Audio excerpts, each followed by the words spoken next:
Welcome to another edition of Talk City Greensboro, produced by GTN, featuring interviews and events happening around town. It's an easy way to stay in the know while you're on the go. Subscribe to Talk City on iTunes, Stitcher, Google Play, or SoundCloud, or you can, so you can keep up with what's going on in Greensboro City government.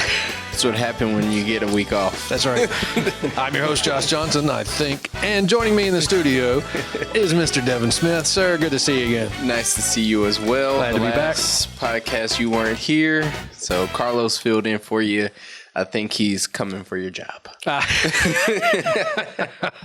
I'm sure he did a great job. Yes. What's up, Greensboro? Last week we talked to Ryan Dill, the director of Creative Greensboro, to talk a little bit about where some of the downtown artwork would go.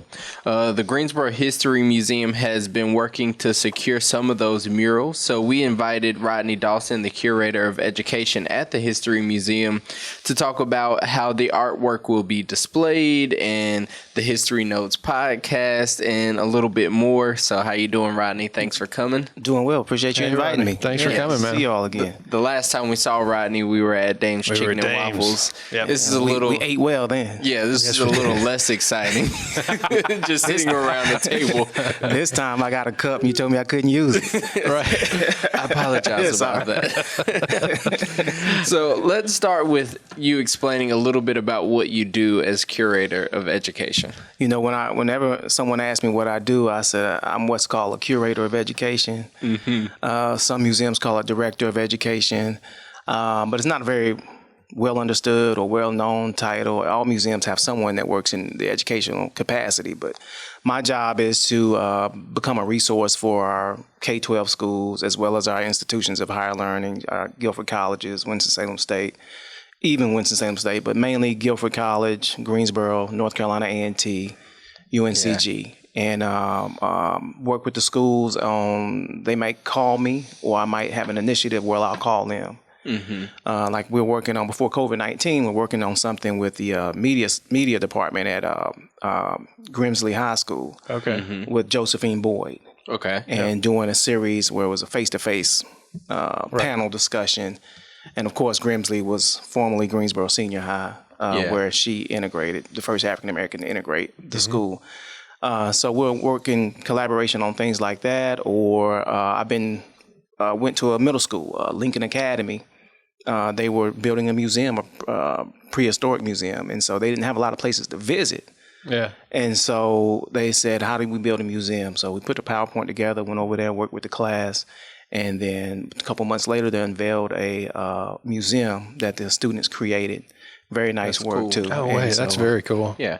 And so things of that nature. Okay. And interns and, you know. Nice. Yeah, that's pretty exciting work. Yeah, I actually didn't know. I did not know that either. Yeah. Right. And the traditional thing, That's tours, great, man. Yeah. You know, when schools come to tour, we coordinate that and work with volunteers. Yeah. Couldn't do it without our volunteers. Yeah, by the way. definitely. Yeah. So with the museum getting some of the really powerful artwork from downtown that celebrated George Floyd and expressed the need for change, what are you most looking forward to doing with an exhibit of that artwork? Well, the thing that I most look forward to, I'm finding now, is working with those artists. Yeah. Mm-hmm. But then taking their work and creating a sense of belonging that may have been lacking somewhat before. Mm-hmm. And so I talked to an artist yesterday, and he said he's been pushing to have street art downtown for the longest, and you can see the benefits of it now. You go downtown now, and you see people of all walks of life stopping and taking pictures of artwork that's down there. So it's kind of revitalized or increased traffic downtown. Mm-hmm. But then taking that work and then, I don't want to say commemorating it. Yeah. You know, or documenting it. You know, the job of the museum is not to be in the conversation so much, but to document the conversation. Mm-hmm. Yeah. And to say what happened. And so, or be able to tell a story. So in that exhibit, we want to tell the story, not just the warm and fuzzy. Right. But, you know, a lot of folks forget that George Floyd was someone that died. Mm-hmm. Yeah. And, you know, and so that story, that pain has to be told in artwork as well. So we want to be able to depict that, and even the fact that so many people from several different demographics came together and said, you know, racial justice, social justice, you know, just unity. Yeah. So give us, since you're the Curator of Education, give us a quick lesson plan or something that you would kind of I used to hate lesson plans. give us something that you would tell a tour in your, while you're looking out futuristically about this display of artwork. Well, you have your objective, what you're trying to teach, and then you have to model what you're trying to teach, so whomever your audience is can pick it up. Yeah. And so I used to, when I taught, I didn't like lesson plans. It was my least favorite thing to do. You're going to ask me later, but one of the reasons I did the podcast because I said this might be a better way to help build a lesson plan around. Right. So with this, with the art project, my aspect now, we have different curators that their job is to build the exhibit, their job is to put the story together. But my thing is, how do we help the education community? And so we went downtown a little over a week ago, and we met with we had to talk to the business owners, we had to talk to the artists and get permission, and a lot of stuff went into it. Believe me, a lot of things went into it. But we had to get permission to take some of the artwork. Then we hired a company to come and do what we do. Take things down, take care of it, and preserve it. So we had a professional company come down and take the plywood and then store it for us, take it off, and then transport it. But at the same time, some of the business owners that kind of coordinated the project, the protest downtown, she invited a bunch of the artists to come as well. So my director was like, it might be good for you to come down there because you get to meet them and we can talk to them and talk about future projects like the podcast. And so I went down there, we got my intern together, whom you've met, and we walked down there and we met about 7 to 8 artists and got their story, and it's just fascinating, the different stories that we heard as to why they contributed. But I wanted to find out why you got involved in this project. And one artist told me, she says, I've been formally trained, and a friend of mine told me this was going on. I went downtown. Another artist that was there said, hey, you should contribute. But it wasn't something that she could contribute right away. She had to go home, mentally get herself in a place where she could think about what she wanted to do, and then pull out her iPad and draw it. Right. And then she had to make calls. Well, do I have supplies? Yes. Do I have this? Yes. Where am I going? This. Everything was coordinated. All community driven, no corporate or no business, And so then once she had her vision, she had it written down, she knew where she was going. She had to find her passion, like what connects with what I like to do, my experience. What do I want to draw?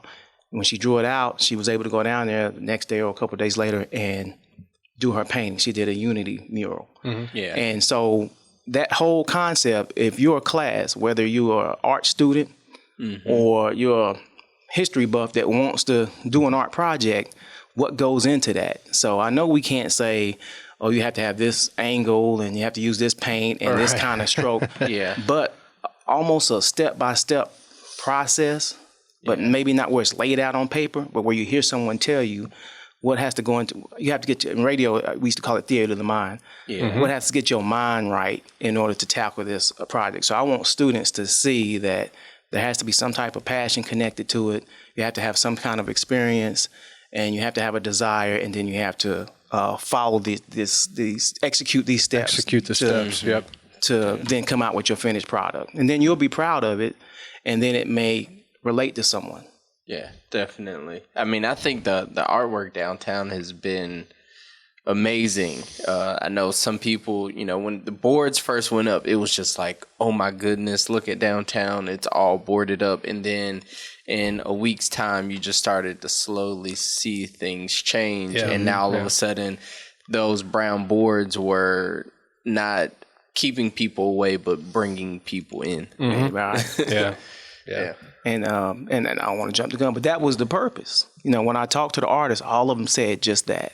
It went from something, the business owner who coordinated it, she said, her window was shattered, but she was in a different place. And she said, Rodney, one of the things I want to get across is that although my window was shattered, it was a few wrongdoers that did it. But the majority were here for the right reasons. And I had 4 or 5 of them band together to protect my building, my place of business, to keep any other looters or wrongdoers from being there. And she said, I want to portray that. But I looked at something where I was scared. she was a little frightened sitting in her business with shattered windows to a place where she started galvanizing. She said, I did what only thing I know to do was call my friends, my art community, and said, what kind of voice can we give? And they said, we can paint. Yeah. And they all came together and said, hey, we need water. Put it out on Facebook, we need water. Put it out, we need food. Somebody was bringing pizzas. Somebody was donating supplies. And they just got to doing, that's how they gave voice to it. And so that was their way of giving voice.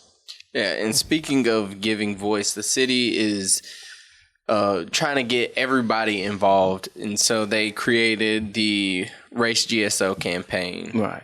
Can you tell us a little bit about that? I know it's a platform where people can send out videos, and then the city's gonna take those videos and do something with it. Can you talk about that? I can. I think this department here was very instrumental in it as well. But it was just I know that employee-wise, once this happened, the city manager created a platform where people could call in, and I was in on a couple of the calls, and I don't think any one of them lasted less than an hour. And then you could hear a lot of tears being shed, and people were just, he gave the platform, he said, just feel free to talk. And people chimed in and just started talking about pain and things they've gone through, stresses. This, I believe, led to what we call Race GSO, was reflecting on and considering the experiences social injustice and racial justice. And so we wanted to, the museum's job, like I said, is to document. So we want to create another platform where you could do that. So you could go on our website. You can do it as a city employee, and you can do it as a non-city employee.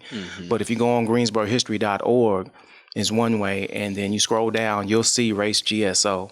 And it's a nice logo. You just click on it, and then it's going to ask you a series of 4 questions. And it's going to put your name and your email, but that's not going to be kept, the name and the email.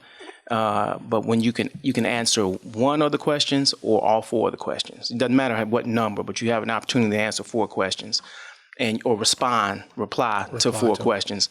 And so you click on the one you want to respond to, or if you want to click on 2, 3, 4, it's up to you. And then you hit submit. And then for students as well, there's a form where you can fill out and put a guardian name and your age. And that's for students. But and it's going to be time. It warns you. It's got like a 90-second, I think, time limit. And then we're going to collect all of those and then have them available for a future exhibit where there's an interactive or, where you can come into the museum and click a button or something like that and see it on the screen. But that's still in the works how you want to portray it. But we do want to collect it. And it's all a part of what we call our History Happening Now project. So 2020 is a huge year. It was big anyway with a bunch of anniversaries, World War II and things like that, and a big election coming up. However, I thought when Kobe Bryant passed away, that was going to be the culminating event. But then we have COVID-19. And now we have this movement, that this reckoning that we're facing now. So 100 years from now, 50 years from now, somebody's going to ask, what happened in 2020? Tell me about what it was like to be here in 2020. Yeah, I liken it to 1968 because I like to ask folks, hey, what was it like to live in 1968? Because so many things went on. I think the same conversation is going to happen. Well, for me, decades. that's just 92 when I was born. 92, okay. A lot of stuff going on in 92. Nah, I wasn't born in 68 now. I'm just saying. Rodney's like, whoa, wait a minute. I was born in 92. There was a lot of stuff going on in 92. However, I was just a little baby when that stuff was going on. The riots and different stuff like that. A lot of stuff had been going on in pretty much every decade when it comes to civil rights and social justice. And there's no different. And I'll ask you this because Greensboro has such a rich history in these things, with the civil rights movement really gaining national attention from right out of here. How does that kind of correlate with what you do at the History Museum and then working with the Civil Rights Museum and different things like that? And I first will say we do have a museum that's dedicated to that, but the Greensboro History Museum does belong to city of Greensboro, and so we have that story as well. But what I've learned just since I took the job, I've had to study Greensboro a lot more, not intentionally, but by default, I've had to study it. Sure. And so I learned that Greensboro was seen as the progressive city. You know, we had a lot of businesses here, textile, and not too far away, tobacco, that pumped money, and from that came schools. Right. In Forsyth County was Wake Forest. Here it was North Carolina A&T. Greensboro put in a bid and beat out the Triangle to get A&T to come here. And so it was established in 1891. And so as an African American, you see this, okay, they got schools, they got jobs, let's go to Greensboro. But Greensboro has not been without its challenges. It's been one of the cities that's fought reform harder than any other city. Yeah. And so because you have this influx of people coming from different parts of the state and different parts of the South that came to Greensboro, where, you know, at one time it was 10, 20,000 strong. Now we're almost at 300,000. But you have all these people coming in, and then you have folks that want things not to change. It's caused some struggle. It's caused some fights to happen. And so it's been a center place for that history to take place. And so you had the Greensboro Four. You have Dr. Simpkins, the local dentist, who integrated a golf course. Used to be Gillespie Park, or still is Gillespie Park Golf Course. And but he even stated, you know, man, things are hard to get done here. Yeah. You know, it's just a struggle. And his case went all the way to the Supreme Court. So you have the Greensboro Four, you have his case that went all the way to the Supreme Court, where he had to elicit the help of people like Bobby Kennedy. He bumped elbows with Bobby Kennedy and talked to Thurgood Marshall, who told him, you're going to lose this case because of something his lawyers did. But they said, you're going to lose this case. He said, I'm not going to take it because I don't want to mess up my WL record, my win-loss record. He said, but I will help you with your print. Apparently, there's a lot of money that goes in getting your documents printed and the legal things. And he said, we will help you with this. And he ended up losing the case 5-4. But Justice Warren wrote such a dissenting opinion, because they were facing a 30-day jail sentence, that when he came back to North Carolina, it weighed heavily on the judges, and no one went to jail. And eventually they said that golf course is going to have to be made available to the public. And 2 weeks before it was to be made available, all of a sudden the clubhouse burns down and they condemned the whole place. It took another 7 years in 1962, I believe, before they could tee off, and he happened to be the first one to strike that tee. So you coupled things like that and things that we didn't hear of and things we don't have time to talk about with the sit-in, the Woolworth sit-in. It's all because we had folks coming here that wanted a change or wanted a better life, and you had folks here that wanted them to have a better life. You know, white and black, different, you know, and then you have a lot of folks that said, no, we don't want this kind of change. So it was like I don't want to say perfect storm, but Greensboro was just that place. It was in the South, and it wanted to be sophisticated. We wanted to have schools. We wanted to attract different folks. So it's still a struggle today, but it just was the perfect place for these things to happen. Yeah. Well, I mean, I could sit here and listen to you tell that history. I mean, that's great, man. So it makes perfect sense that our next question is about your podcast. So tell us a little bit about History Notes. What's it all about, and what are you going to be talking about, and when can I start listening to it? Because I think I'm already a fan. Okay, well, you can listen now. We need to listen. We need it. You can go on greensborohistory.org, and then we call it, some museums listed as education, ours says discover and learn. Just hit that tab and you'll see podcasts. Okay. And the reason we started it, I used to work in radio, so my working on a doctorate in education, so that's my passion. Yeah. But I love technology. And my master's is in instructional technology. I didn't know they had such a thing. But it's just using tech. A lot of people think it's IT. So they say, come fix this. Like, no, it's not what it is. It's just using technology to teach. Yeah. And so radio, instructional technology, podcast made sense. Yeah. And so I hated doing lesson plans. I said, what can I do for a teacher that's putting a lesson plan together to have something to supplement the lesson plan, or something to build a lesson plan around. Yeah. And we have students today that are what you call digital natives. They're born into this technology thing. Yes. I'm a digital immigrant. I had to learn it. And so they have no problem putting on a set of headphones and your AirPods in and listening to something. So why not listen to a podcast to prepare for a test? Yeah. You know, so was originally just for the educational community, and that doesn't have to be K-12 schools or colleges. It could be a Sunday school teacher or a homeschool group or a civic group. And so we started inviting people in. We've had an interview we did last year with Dr. Contreras, the superintendent for Guilford County Schools. We've got one now that you can log on and see. It's the Ever Achievers Retired Teachers Club. These were the first African-American teachers to find themselves teaching integrated classrooms. Okay. And we have Lynn Dumanil, who came in from Occidental College from L.A. She was here for a program we did, and Glenn, my colleague, did a podcast with her that's on History Notes about women in World War I. Wow. And the Moon Rock program, it was a local teacher, Beverly Gibson, who went to NASA and trained and brought the Moon Rock program here, where she was able to get these moon rocks that had to be under guard and go around to different schools and teach about the rocks that came from the moon. Wow. And so, that's cool. Yeah, we talked to her, and we got an assortment of others. The lynching, first lynching, the only documented lynching that ever occurred in Guilford County. So the story behind that, there's a podcast. So when you go on, you could see it. But we try to touch all kinds of things. We've even touched Black Wall Street. Wow. But we come from a historical perspective with it. That's how I can sell it. Yeah. You know, so has to have history in it. My boss was like, man, come on, man. How you gonna do a podcast on the Cowboys or the Panthers? I mean, Black Wall Street should be in the history books, but that we'll leave that alone. Yeah. But I mean, that sounds great. I'm interested. I've listened to a couple episodes, so okay, thanks. You got a listener in me. All right, and we got one coming up with the artist. We're recording it next week, but it's going to be audio and video.